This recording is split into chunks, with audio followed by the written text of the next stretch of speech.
कैसे हैं मेरे बिहार के छोटे प्यारे भाइयों और बहनें। आशा करते हैं आप लोग अच्छे होंगे, ज़बरदस्त होंगे और अपनी तैयारी तैयारी तो अभी स्टार्ट नहीं किए होंगे। आज से हम एक नया लेक्चर शुरू करेंगे और नया अध्याय शुरू शुरू करेंगे और नया सब्जेक्ट शुरू करेंगे, जिसके अंतर्गत हम पॉलिटी पढ़ाएंगे। जैसा कि क्लास में जब इंट्रोडक्शन क्लास हुआ था तो उसमें बता ही दिया है कि मेरा नाम मनीष कुमार हुआ और हम क्या पढ़ाने वाले हैं। मेरा दो सब्जेक्ट का जिम्मा दिया गया था। पहला था कि पॉलिटी और दूसरा था ज्योग्राफी। समझे? तो आज हम सिर्फ पहले पॉलिटी स्टार्ट कर लेते हैं, फिर ज्योग्राफी स्टार्ट कर देंगे। ठीक है, 4 महीना इस पे टाइम देंगे, 4 महीना। हालांकि इस पे कम ही टाइम देंगे। पॉलिटी में बहुत छोटा चैप्टर मतलब है, चैप्टर बहुत लंबा, 9 गो चैप्टर है। क्लास 10th में 9 चैप्टर है टोटल।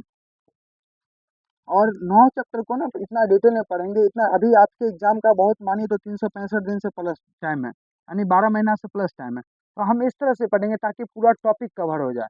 और ये वन डे एग्जाम नहीं है, सो हम सिर्फ एक टॉपिक पढ़े या ऑब्जेक्टिव याद कर लिए जा करके लिख दिए या थोड़ा सा पढ़ने से काम चल जाएगा, नहीं। यहाँ आपको पूरा डिटेल में पढ़ना पड़ेगा, क्योंकि आपको फिर लिखना भी पड़ेगा वहाँ। जब आप एग्जाम देने जाइएगा तो वहाँ लिखना पड़ता है, 5 नंबर का क्वेश्चन जो आता है वहाँ लिखना पड़ेगा एसएसटी में। तो यहाँ पूरा डिटेल में जब तक आप नहीं पढ़िएगा, पॉइंट को समझिएगा नहीं, फिर वहाँ आप कैसे लिखिएगा। मेरा काम है कि हम आपको पॉइंट को, जैसे लोकतंत्र में सत्ता की भागीदारी, तो हम इसको इतना तोड़ करके आपको समझा दें ताकि आप जब आपका 5 नंबर का क्वेश्चन है या दीर्घ उत्तरीय क्वेश्चन जब आएगा 10th में, तो वहाँ आप पूरा डिटेल में इसको लिख सकें। उस वक्त माइंड पे आएगा, हाँ मनीष सर ये चीज़ पढ़ाए थे तो हमको माइंड में आ रहा है, हाँ ये फर्स्ट क्लास में फर्स्ट लेक्चर के में सर इतना डिटेल में समझाया कि लोकतंत्र में सत्ता की भागीदारी होती क्या है। क्यों? जब लोकतंत्र में द्वंद्व द्वंद्व पैदा होता है, अगर भारत में लोकतंत्र है तो फिर द्वंद्व क्यों पैदा होता है, सारे चीज़ हम डिटेल में पढ़ेंगे, एक एक चीज़ कवर करेंगे। और चैनल का नाम है जैसे संभव एकेडमी, इसको आप लोग सब्सक्राइब जरूर कर लीजिए ताकि कोई भी नोटिफिकेशन हो, कोई भी वीडियो अपलोड हो तो सबसे पहले आप तक पहुंच जाए। और इसको संभव एकेडमी के नाम से चैनल यूट्यूब भी है, इंस्टाग्राम भी है और टेलीग्राम भी है। सारे आप जब यूट्यूब पे जाइएगा संभव एकेडमी पर, जब संभव एकेडमी सर्च करिएगा उस पर जाइएगा तो वहाँ से डिस्क्रिप्शन जा करके आप टेलीग्राम और इंस्टाग्राम से जुड़ जाइए। इंस्टाग्राम पर छोटे छोटे ऐसे नोटिफिकेशन जो बिहार सरकार के द्वारा या आयोग के द्वारा जारी किया जाता है, तो वो हम आपको डिटेल में बताते रहेंगे। और सेकंड, टेलीग्राम पर इसलिए जुड़ जाइए क्या कि कोई ऐसा टॉपिक होगा या कुछ डाउट ग्रुप होगा उसके लिए, और पीडीएफ के लिए, खास के पीडीएफ के लिए आप जुड़ जाइए। क्योंकि अब बच्चा ऑफलाइन से ज़्यादा ऑनलाइन पे डिपेंड हो गया। और कारण है इसका, जब 2020 में लॉकडाउन हुआ था तो उसी वक्त से जब इंडिया लोग बाहर नहीं जा पा रहे थे पढ़ने के लिए या किसी ऐसे कारण से, लॉकडाउन में तो 2 साल बंद रहा, 19 20 21 के 21 हाफ में जाकर के खुला था। तो जब बंद हो गया पूरा तो बच्चा पढ़े तो पढ़े क्या। उसी वक्त से ऑनलाइन का क्रेज इतना आ गया, नहीं तो पहले इतना ऑनलाइन क्रेज नहीं था। जब ऑनलाइन क्रेज है तो जब सब जिस दिशा में भाग रहे हैं हम भी उसी दिशा में मेहनत करते हैं। तो हमने कहने का मतलब कि आप डिटेल में पढ़िए, ठीक है, और हम लोग डिटेल में पढ़ाएंगे। यहाँ पे जो भी टीचर है वो ऑफलाइन भी पढ़ाते हैं और ऑनलाइन भी पढ़ाते हैं। तो सारे अपने में एक योग्य शिक्षक हैं। तो आप यहाँ से बिंदास होकर के पढ़ा कीजिए, बहुत अच्छे से सारे लोग पढ़ाएंगे, हम भी पढ़ाएंगे। क्वालिटी जब आप पढ़िएगा, हालांकि 9th से आप पढ़े हुए हैं थोड़ा, लेकिन कितना बच्चा तो नहीं पढ़ के आता है, डायरेक्ट करता है 10वां। जैसे 9th नहीं पढ़ता है 10वां पढ़ता है, 10th फिर नहीं पढ़ता है, फिर 11th नहीं पढ़ता है, 10th पढ़ता है, 11th नहीं पढ़ता है, फिर 12th पढ़ता है, फिर ग्रेजुएशन नहीं पढ़ता है। यही तो होता है, बिहार है ही ऐसा है, बिहार बदनाम है ही पीछे। लेकिन क्या कर सकते हैं, आप ही लोग हैं जो बदल सकते हैं बिहार को आगे ले जा सकते हैं। लेकिन आप लोग भी उसी की तरह ढल जाइएगा तो कुछ नहीं होगा, बिहार को इसी तरह ढलते रहेगा। तो चलिए, पहले हमने आपको सारा इंट्रोडक्शन दिया कि मेरा नाम आप जान ही गए, मनीष कुमार हुआ, और हम पॉलिटी पढ़ाएंगे। पहले पॉलिटी का कवर कर लेंगे। चैनल का नाम बता दिया, संभव अकेडमी। पॉलिटी में 9 चैप्टर, वो भी पहले एडिट में बताइए 9 चैप्टर कहता क्या है और किस तरह से इसको मिनिमाइज किया गया है, मैक्सिमाइज किया गया है, मतलब बताया गया डिटेल में किस तरह से नंबरिंग किया गया है, सारी चीज़ बताएंगे। और चैनल को आप सब्सक्राइब कर ही लीजिएगा, ठीक है।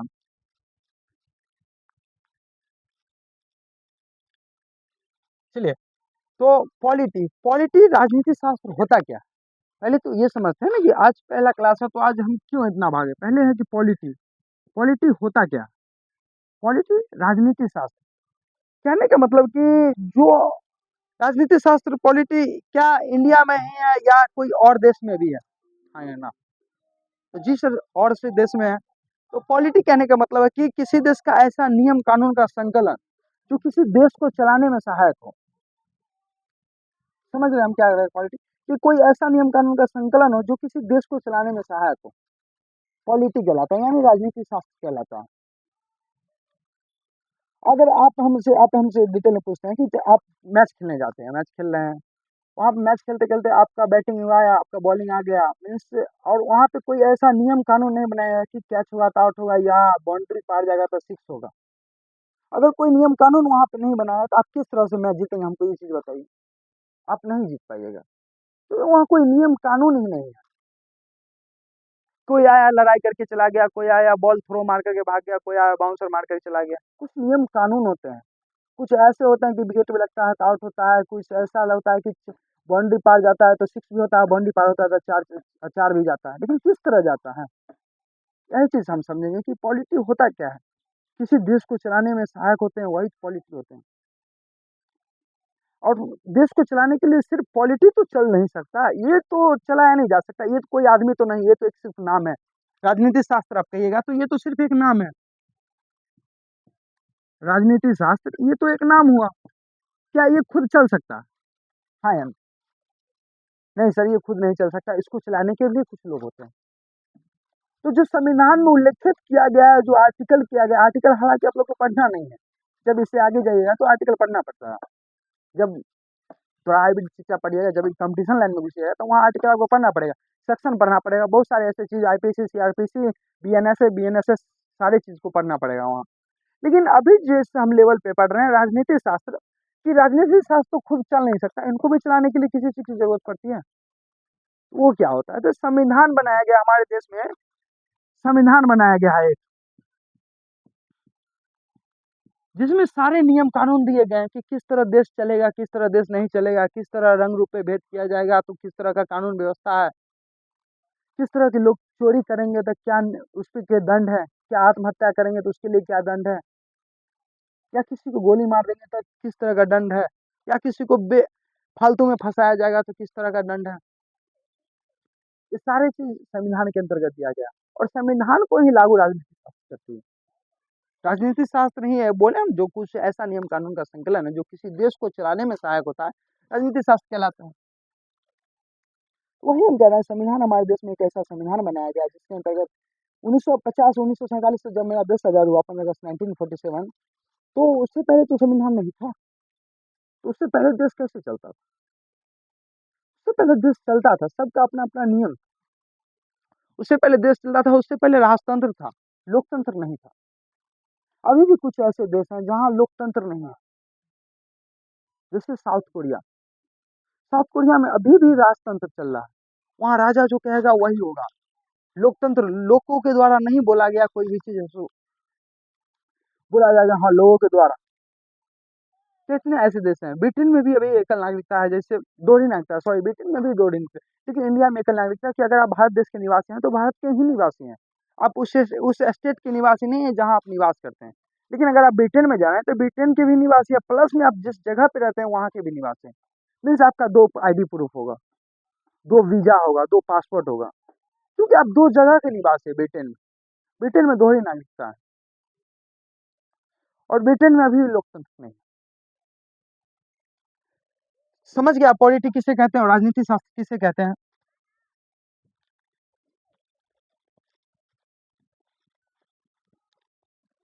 तो इसमें हमारे 9 चैप्टर पढ़ना है। 9 चैप्टर में जैसे सर बता दिए होंगे कि हम किस तरह सिलेबस कवर करेंगे। जैसे 9 महीने 8 महीने के अंतराल में हम सारे सिलेबस खत्म कर देंगे। 8 महीने होते तो उसके बाद प्रैक्टिस सेट चलाएँगे, उसके बाद कुछ होगा तो 8 महीने 6 महीना में खत्म हो जाता है। कोई बच्चा अगर लेट जुड़ता है उसके लिए भी हम क्रैश कोर्स लेकर के ही आएँगे। आप लोग बेफ़िक्र रहिए, लेकिन अभी जो हम जितना डिटेल में पढ़ा देंगे फिर हम डिटेल में हम नहीं पढ़ाएँगे। बहुत कह रहे हैं। क्यों क्रैश कोर्स क्यों कहा जाता है? इसलिए कहा जाता है क्योंकि उसमें इतना क्रैश में दिया जाता है, इतना क्रैश में कि मतलब आप उतना पढ़ लीजिए जितना से आप पास हो सकते हैं। सेकंड डिवीज़न, फर्स्ट डिवीज़न तक आ सकते हैं। लेकिन अगर आपको टॉपर बनना है तो शुरू से आपको पॉइंट बाय पॉइंट ही पढ़ना पड़ेगा। आपको ये समझने की कोशिश करें कि लोकतंत्र में सत्ता की भागीदारी है तो इसको पहले ना देकर लास्ट में ना देकर के फर्स्ट में ही क्यों दिया गया? इसलिए दिया गया ना ताकि आप कुछ समझें। कुछ इस तरह से इनको सर्कल बाय बताया गया है ताकि कुछ तो टॉपिक होंगे, ताकि पहले ये समझेंगे तभी ये समझेंगे। तो हमारे जो अब आप लोग को पढ़ना है जो 10th में उसमें 9 चैप्टर पढ़ने हैं। पहला है लोकतंत्र में सत्ता की भागीदारी। इसी में बताया जाता है कि लोकतंत्र में द्वंद्व, अगर लोकतंत्र हमारे देश में है, भारत में अगर लोकतंत्र है, तो वहाँ फिर द्वंद्व क्यों उत्पन्न होता है? क्यों महाराष्ट्र के लोग, बिहार के लोग वहाँ जाते हैं तो महाराष्ट्र के लोग मार करके भगा देते हैं? क्यों सिक्किम में ये मामला हुआ था कि बिहारी लोग वहाँ गए थे पढ़ने के लिए, तो उसको भी बेगला दिया गया था, बहुत मार मारा गया था। क्यों भाषाई आधार पर कुछ लोग महाराष्ट्र कहते हैं कि हमको दूसरा भाषा की मान्यता दे दे, असम के लोग कहते हैं हमको असमिया की भाषा का मान्यता दे दीजिए, तेलुगु वाले तमिलनाडु बोले हमको तेलुगु का भाषा का दे दीजिए। बहुत सारे ऐसे राज्य हैं जो कहते हैं कि हमको भाषा के आधार पर अलग कीजिए। जब हमारे देश में लोकतंत्र है तो फिर ऐसा व्यवस्था किया ही क्यों गया? थोड़ा आप डेवलप भी बुद्धि को थोड़ा डेवलप कीजिएगा तो ये सब समझिएगा। और एक चीज़ जानिए, ये सारी चीज़ जो आपके माइंड में आता है तो ये नहीं कि सारी चीज़ हम सर से ही पूछें, नहीं। कुछ अपना भी नॉलेज रखिए, कुछ अपना भी माइंड पर जोर दीजिए, कुछ अपना भी चाहिए कि हाँ, ये हुआ तो हुआ क्यों? पहला लोकतंत्र में सत्ता की भागीदारी कि किस तरह से सत्ता, नेता लोग या किस तरह के राजनीतिक दल किस तरह से विभेद उत्पन्न होता है या द्वंद्व उत्पन्न होता है, या मान लो कि लड़ाई झगड़े होते हैं किसी एक ही राज्य में, क्यों एक ही नदियां जब दो एक राज्य से एक नदियां बहती है जो दो राज्यों को अटैच करते हैं, क्यों दो राज्यों के सरकार मिल करके उसी नदी के बारे में लड़ाई करने लगते हैं कि नहीं हम इतना पानी यूज करेंगे, वो कहते हैं हम इतना पानी यूज करेंगे। बहुत सारी ऐसी बातें हैं जो हम पढ़ेंगे लोकतंत्र की सत्ता के बारे में, जब लोकतंत्र में द्वंद्व पढ़ेंगे तो जो खत्म करने का उपाय, क्यों खत्म करना करा जाना चाहिए, सारी चीजें हम पढ़ेंगे। दूसरा चैप्टर है जातीय लैंगिक एवं सांप्रदायिक विभेद का लोकतांत्रिक राजनीति प्रभाव। ये कहता है कि जो जातीय लैंगिक यानी जो जात से लैंगिक के आधार पर भेदभाव उत्पन्न किया जाता है, जैसे वो मेल है वो पुरुष है, अभी भी हमारे इंडिया देश में ये कहा जाता है कि महिलाओं को नीचे कैटेगरी में रखा जाता है। जैसे ये नहीं कहा जाता है कि पानी कभी ऊंचा ऊपर नहीं उठ सकता है, वही कहा जाता है कि महिलाओं को इतना नीचे रखा गया है कि कहा जाता है कि पानी कभी ऊपर नहीं उठ सकता। महिलाओं को पानी के बराबर समझा जाना समझते हैं लोग, लेकिन इस तरह नहीं समझना चाहिए। क्यों नहीं समझना चाहिए? क्योंकि हमारे देश के राष्ट्रपति भी महिला हो चुकी है, हमारे देश के प्रधानमंत्री भी महिला हो चुकी है, हमारे देश के मुख्यमंत्री, राज्यपाल, आईएएस, आईपीएस जितनी भी महिला हो चुकी हैं, क्यों हम उसको पीछे कैटेगरी में रखें? वही तो मैं कहता है जातीय लैंगिक, यानी जो लैंगिक विभेद करता है, जात पर भी तो लैंगिक विभेदन किया जाता है। हाँ, वो राम कास्ट के हैं, वो चमार जात के हैं और हम ब्राह्मण हैं तो उसको नीचे रखो, वो शूद्र है और वो वैश्य है। अभी पीछे आप देखते होंगे अपने बाबा बुजुर्ग आपसे पूछिएगा कि उनको अभी भी कितना कितना ऐसा जगह है जहाँ नीचे के लोगों को ऊपर के दब के रहना पड़ता है। क्यों? क्योंकि वहाँ शिक्षा की कमी है। आप देखते हुए जहाँ शिक्षित जगह है वहाँ पे देखते हुए बहुत कम कचरा फैले मिलेगा। जहाँ शिक्षित जगह रहेगा उसका घर साफ सुथरा मिलेगा, वहाँ एक ऐसी पॉजिटिव वाइब आएगी जिससे वो आपको बहुत क्या कहता है कि अंदर से अंदर मनोनीत करेगा। मेरे कहने का मतलब कि आप शिक्षा पे ध्यान दीजिए। वही कहता है कि जातीय लैंगिक करने का ही मतलब है। अभी हमारे जो राष्ट्रपति जो है द्रौपदी मुर्मू जी, वो एसटी कास्ट से आते हैं, मीन्स जनजाति है। क्या जनजाति को उस तरह से लोग देखते हैं जिस तरह से ब्राह्मण को देखते हैं और वैश्य को, ब्राह्मण शूद्र को देखते हैं? नहीं। लेकिन आपका इतना औकात है, हम डायरेक्ट आपकी औकात की बात कर रहे हैं कि आपका इतना औकात है कि आप राष्ट्रपति का जूठा खा सकते हैं? नहीं खा सकते। उस वो एसटी होकर के भी इस लेवल के आदमी है। तो शिक्षा एक बहुत ही महत्वपूर्ण चीज है। डॉक्टर भीमराव अम्बेडकर ने कहा था कि शिक्षा शेरनी का हुआ दूध है, जो जितना पिएगा उतना दहाड़ेगा।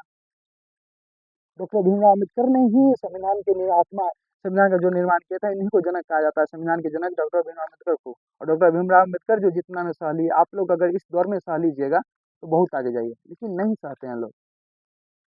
आजकल के इतने तो लोग छोटे छोटे बच्चों को देखते हैं कि पिस्टल उठाते हैं मारने चल लेते हैं। बिहार में तो और ज्यादा है, बिहार, यूपी, झारखंड, इस सब इलाके में। हाँ, बिहार पिछड़ा राज्य होने का कारण ही यही है कि आपके पास बर्दाश्त करने की क्षमता नहीं है। बर्दाश्त करना पड़ेगा तभी कुछ होगा। हाँ यार, उनका काम था बोलना, मेरा काम था सुनना। भगवान बोलने के लिए मुंह भी दिया, सुनने के लिए कान भी दिया। जब मेरा समय होगा तो हम बोलेंगे, वो सुनेगा। हो गया, बात खत्म। कुछ ऐसे टॉपिक होते हैं जहाँ उस पर लड़ाई नहीं किया था, हाँ जाने दो यार, तुम ही सही हम गलत। फिर मेरा समय आएगा तो हम तुमको बताएंगे क्या थे हम। फिर उसका औकात नहीं रहेगा कि तुम्हारे सामने बोलने का, तुम ये करो वो करो। तो ये सब डिटेल में जब हम क्लास करेंगे तो पढ़ाएंगे बेहद। हम आपको बोले राजनीति शास्त्र एक ऐसा सब्जेक्ट ही नहीं है कि आप उसको पढ़ाई करेंगे, पढ़ाई के महत्व से आप उसको पढ़े। ये जीवन में अप्लाई करने वाला सब्जेक्ट, इसलिए मेरा फेवरेट सब्जेक्ट ही है कि इसको जिंदगी में अप्लाई करना चाहिए। क्योंकि ये आप चलते हैं ना, अगर आप सोते हैं तो वो राजनीतिक शास्त्र नहीं लागू होता है, जो आपको आर्टिकल 21 के अंतर्गत सोने का अधिकार देता है।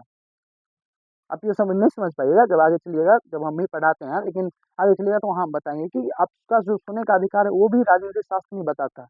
आप चल रहे हैं, बोल रहे हैं, वो भी राजनीतिक शास्त्र नहीं बताता है। समझ रहे हैं? तो जातीय, लैंगिक एवं सांप्रदायिक विभेद का लोकतांत्रिक राजनीति पर प्रभाव, कि किस तरह से लोकतंत्र पर प्रभाव पड़ता है लैंगिक का। तीसरा, सत्ता में भागीदारी करना, कार्य प्रणाली, कि जो नेता लोग होते हैं या कुछ ऐसे नेता लोग हैं, उनकी जो भागीदारी, कार्य प्रणाली या किस तरह से कार्य करते हैं। जो लोग मीन्स हमारे कैंडिडेट, कोई ऐसा दल, अभी तो हाल-फिलहाल में इंडिया में 2 ही ऐसे दल हैं, जैसे इंडिया अलायंस है, जो पहले यूपीए हुआ करता था 2023 में, हाँ, 2023 में इसको कैंसल के इंडिया अलायंस कर दिया गया। उसके बाद एक एनडीए है, उसके बाद बहुत सारे ऐसे हैं, दल तो बहुत सारे हैं, सबके स्टेट में अलग-अलग है। जैसे यूपी में जाइए आप, समाजवादी पार्टी, बिहार में आरजेडी, एलजेपी, बहुत सारे हैं, बहुजन समाज पार्टी पार्टी, बहुत सारे ऐसे पार्टी हैं। तो वही कहता है सत्ता में भागीदारी की कार्य प्रणाली, कि किस तरह से कार्य करेंगे सत्ता में जो लोग रह रहे हैं, उन्हीं के बारे में ये तीसरा चैप्टर, थर्ड चैप्टर है जो बता रहे हैं। चौथा है संघात्मक शासन व्यवस्था, कि हमारे स्टेट और केंद्र के लोगों को मिला करके जो संघ के अंतर्गत आते हैं, उसकी किस तरह से शासन व्यवस्था किया जाएगा, उसके बारे में ये आज जो हमारे चैप्टर 4 है वो बताएगा, संघात्मक शासन व्यवस्था। हाँ भैया, बिहार में पंचायती राज्य एवं नगरीय संस्था, पंचायती राज एवं नगरीय संस्था। आप सब समझते हैं कि पंचायत और नगर में अंतर क्या होता है, कि क्लास में जब पढ़ेंगे तो डिटेल में बताएंगे कि पंचायत और नगर में अंतर क्या होता है, लेकिन यहाँ भी एक चीज समझो कि पंचायत और नगर में अंतर क्या होता है। पंचायत होता है कि गांव के स्तर पर जो लोग होते हैं, पंचायत पंचायत में इसलिए गठन किया जाता है क्योंकि वहाँ आप देखिएगा ना, गांव घर में तो बहुत ही साफ सुथरा जगह रहता है, एक तरफ पॉजिटिव वाइब आती है वहाँ से, लोग वहाँ पे रहना पसंद करते हैं। लेकिन अभी के लोगों के, अभी की जनरेशन को क्या हो गया है कि नहीं, हम गांव में नहीं डिपेंड करेंगे, हम ना बहुत थोड़ा नीचे फील कर रहे हैं, हम नगर में जाकर के बैसेंगे। और नगर उस तरह के कहा जाता है जहाँ पे मान लो कि वो महानगर, बहुत सारी ऐसी जगह है जहाँ पे सुबह उठिएगा तो इतना वो साउंड वाइब्रेशन करेगा। पहला मतलब ध्वनि प्रदूषण, वायु प्रदूषण। वायु प्रदूषण इसलिए होता है कि वो जो जहाँ पे आप रहिए ना, उतना नाला इतना रहता है ना, वहाँ जिस जगह पे आप चलते हैं उसके नीचे नाला रहता है। ध्वनि प्रदूषण, वायु प्रदूषण, जल प्रदूषण, बहुत सारे ऐसे गाड़ियों से हो रही है कि नगर में बॉक्स रहता है। नगर का निर्माण इसलिए किया जाता है क्योंकि वो बहुत ही मतलब क्या कहता है, भरा हुआ जगह है, वो गांव से बहुत ही हट के है, इसलिए नगर का व्यवस्था किया गया था कि वहाँ पे जो नियम कानून पंचायती राज से अलग होकर के नगर में व्यवस्था किया। नगर में महापौर का गठन किया जाता है, नगर में नगर के जो नगर पंचायती होता है, नगर पंचायत सही ना, नगर के जो कार्य करते हैं उसका भी गठन किया जाता है ताकि वहाँ पे वो कार्य कर सके ढंग से। बिहार में पंचायती राज, बिहार में पंचायत, और ये समझ रहे हैं कि ये बिहार ही क्यों दिया गया इसमें, समझ रहे हैं, क्योंकि हम बिहार में हैं तो बिहार के ही लोग, आप बिहार में निवास करते हैं तो आप बिहार के बारे में भी तो कुछ चीजें सीखे कि बिहार में किस तरह की व्यवस्था है गांव घर में, क्योंकि आप अभी जिस बच्चे की, आपका उम्र बहुत होगा तो 14 15 16 साल, इससे हाईएस्ट तो नहीं हो सकता, 15 से नीचे ही सबका हो। तो आप नीचे लेवल का पंचायत है, जब इससे ऊपर जाइएगा तो फिर समझना पड़ेगा संविधान क्या होता है, क्यों लागू करना पड़ता है पंचायती राज। लेकिन आप अभी बच्चे हैं तो बच्चे में समझना पड़ेगा कि आप जिस जगह पे रहते हैं या जिस स्टेट में आप निवास करते हैं, जिस गांव पे आप निवास करते हैं, उसमें आप पंचायती राज किस तरह से मुखिया का इलेक्शन होता है, किस तरह से सरपंच का इलेक्शन होता है, किस तरह से सारी नियम कानून का व्यवस्था किया गया है, वो सारे बिहार में पंचायती राज एवं नगरीय संस्था के अंतर्गत आते हैं। छठा चैप्टर है लोकतांत्रिक जनसंघर्ष एवं आंदोलन। लोकतंत्र में जो जनसंघर्ष किया जाता है, लोगों के द्वारा जो आंदोलन किया जाता है, हमने आपको समझा है कि आपको ये टॉपिक हम कुछ देर के बाद बताते हैं कि हम कहना क्या चाह रहे हैं। ये लोकतंत्र में जनसंघर्ष एवं आंदोलन मतलब कि जनसंघर्ष एवं आंदोलन कहने का मतलब कि किस तरह से लोग लोकतंत्र में भी आंदोलन करते हैं और जनसंघर्ष भी जारी रखते हैं। क्यों? क्योंकि उनके पास सामान तो नहीं मिल पाती होगी, तब तो उनके मन पसंदीदा या कोई ऐसा नियम कानून होगा जो लागू नहीं हो पाता होगा उस पर, तब तो लोकतांत्रिक जनसंघर्ष एवं आंदोलन करने की जरूरत पड़ती होगी। और लोकतंत्र की जनसंघर्ष एवं आंदोलन की जरूरत भी इसीलिए पड़ती है, क्योंकि होता क्या है कि आपका देखिए तो बिहार में, मान लीजिए आप जिस जगह पे भी निवास करते हैं, अधिकतर लोग आप बिहार के ही होंगे। तो बिहार में अभी किसकी सरकार है? एनडीए की सरकार है। और इससे पहले क्या था, नीतीश चाचा की जेडीयू की सरकार थी। लेकिन दोनों गठबंधन की सरकार थी, तो फिर भी पिछले साल वर्ष जो थी वो जेडीयू की सरकार थी। और एनडीए जो थी कि मतलब सीट ला करके एनडीए फिर जेडीयू के साथ गठबंधन करके सरकार बनी। लेकिन जब आप जाइएगा, मान लीजिए कि आप झारखंड में चले जाइए, हाँ झारखंड में चले जाइए, तो वहाँ सरकार किसकी है? हेमंत सोरेन की, जो उनका खुद का दल है झारखंड में। तो क्या जो हेमंत सोरेन चाहेंगे वो केंद्र के लोग, एनडीए बीजेपी वाले लोग चाहेंगे? हाँ या नहीं? कभी नहीं चाहेंगे। क्यों नहीं चाहेंगे? क्योंकि एनडीए वाले लोग, जो बीजेपी के जो अभी केंद्र में सरकार है, वो कुछ और बोलना चाहेंगे, या कुछ ऐसे लोगों काम करना चाहेंगे, या कुछ इस तरह से बात करना चाहेंगे जो हेमंत सोरेन जी को, जो अपने स्टेट में सरकार चलाए, उनको पसंद नहीं आ रहे हैं।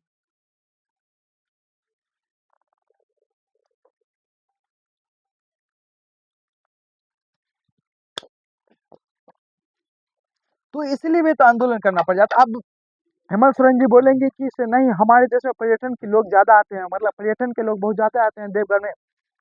तो क्या हम चाहेंगे कि यहाँ एयरलाइन की ऐसा व्यवस्था किया जाए जो केंद्र लेवल को छोड़ करके, जो दिल्ली के स्टेट छोड़ करके पश्चिम बंगाल में व्यवस्था किया जाए, क्योंकि अधिकतर जीएसटी यहीं से आता है। लेकिन सरकार के लोग ये कभी चाहेंगे? नहीं चाहेंगे। क्यों नहीं चाहेंगे? तो कारण है ना कि जो लोग, मान लो कि राजधानी हमारा दिल्ली है, नई भारत की राजधानी नई दिल्ली है, तो वहाँ पे जो पहले से व्यवस्था किया गया है, सारी चीज का व्यवस्था दिल्ली के अंदर ही अंतर्गत ही किया गया है, तो उसको क्यों हटा करके यहाँ लाया जाएगा? यही मेन आंदोलन बनता है, यही मेन कारण बनता है आंदोलन का, कि जब दो गुटों का समान मेल नहीं हो पाता है तो यही आंदोलन बन जाता है। आपके घर में लड़ाई झगड़े क्यों होते हैं? छोटा वाला भाई बोलेगा नहीं हमको साइकिल चाहिए, बड़ा वाला भाई बोलेगा हमको बाइक चाहिए।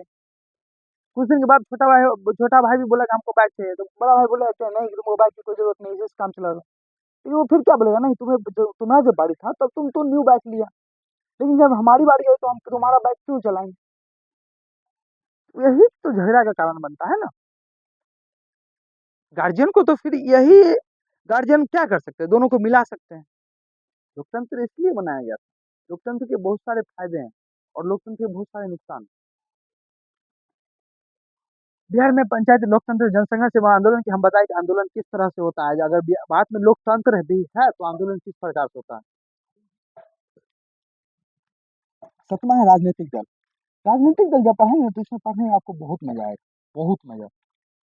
राजनीतिक दल कि किस तरह से लोग बीजेपी कांग्रेस आप लोग को बुर्बक बनाएंगे, लेकिन खुद जब मकर संक्रांति होगा तो खुद चूड़ा दही बैठ करके खाएंगे। हम सारी चीज बताएंगे। नेक्स्ट चैप्टर है 8 नंबर चैप्टर, लोकतांत्रिक शासन व्यवस्था के परिणाम। कि लोकतंत्र की जब शासन व्यवस्था, यानी लोकतंत्र के अंतर्गत जितने भी दल कार्य कर रहे हैं, उनकी जो शासन व्यवस्था है, उनके परिणाम क्या क्या होंगे, किस तरह से परिणाम होंगे, वो सारी चीजें।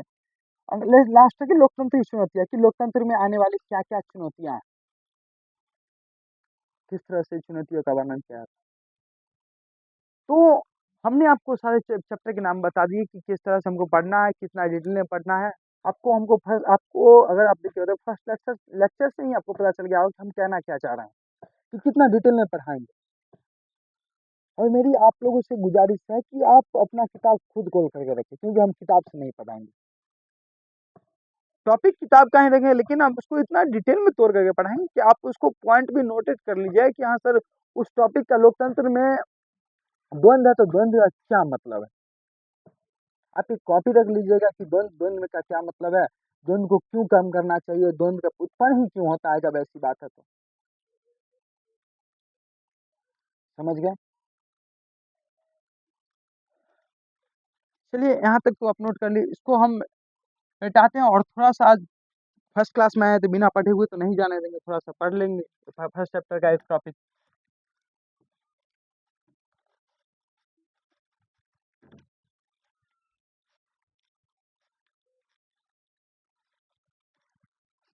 नहीं तो आप बोलिएगा तो हम नेक्स्ट क्लास में ही नया चैप्टर चालू करेंगे। आज हम आपको चैप्टर के बारे में सारी चीज बता दिए, लोकतंत्र में सत्ता की भागीदारी। और तो रहने देते हैं, जो फर्स्ट टॉपिक है ना, हम क्लास स्टार्ट करेंगे तो उसी दिन से हम पढ़ाई करेंगे। उनसे नया चैप्टर आज हम आपको बता दिए कि किस तरह से पढ़ना है, किस तरह से किताब रखना है, किस तरह से कॉपी आपके पास रहना चाहिए, हम किस तरह से पढ़ाएँगे, वो सारी चीज़ हमने आपको बता दिया। और लोकतंत्र के बारे में ही बता दिया कि हम किस किस तरह से लोकतंत्र हमारे देश में उत्पन्न हुआ। और जब फर्स्ट क्लास में पढ़ेंगे लोकतंत्र में द्वंद, कि किस तरह से द्वंद उत्पन्न होता है लोकतंत्र होते हुए भी।